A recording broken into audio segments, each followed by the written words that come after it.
তখন ঈশানী বলে আমি মহারানী হয়েই ছাড়ব, যদিও এর জন্য আমাকে এলিচাকে মারতে হবে।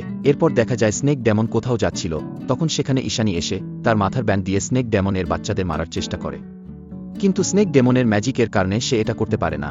তখন স্নেক ডেমন বলে আমার জন্য এই বাচ্চারা খুবই গুরুত্বপূর্ণ, তাই আমি তাদের সেফটির জন্য এটা করছি। তখন হঠাৎই ঈশানীর প্রসব ব্যথা শুরু হয়। ঈশানী স্নেক ডেমনকে বলে থামো, আমার সাহায্য করো, এখান থেকে যেও না। এরপর আমাদের কিছু সময় পরের দৃশ্য দেখানো হয়, যেখানে আমরা দেখি ঈশানী সেই বাচ্চার জন্ম দিতেছিল। তখন সে বলে যখন এই বাচ্চাটি জন্ম নিবে সে হবে যুবরাজ আর আমি হব রানী।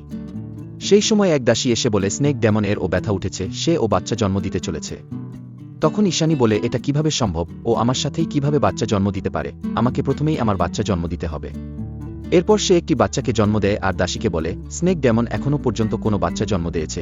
তখন দাসী বলে না, সে এখনো কোনো বাচ্চা জন্ম দেয়নি। ঈশানী তখন খুব খুশি হয়ে বলে আমার ছেলেকে নিয়ে আসো, আমি দেখতে চাই সে কেমন হয়েছে। কিন্তু ডাক্তার তাকে কিছুই বলে না।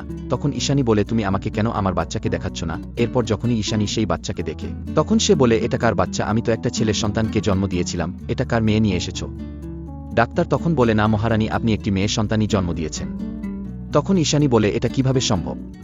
সম্পূর্ণ ড্রামার এক্সপ্লেইন দেখতে চ্যানেলের বায়োতে ইউটিউবের লিংক দেয়া আছে।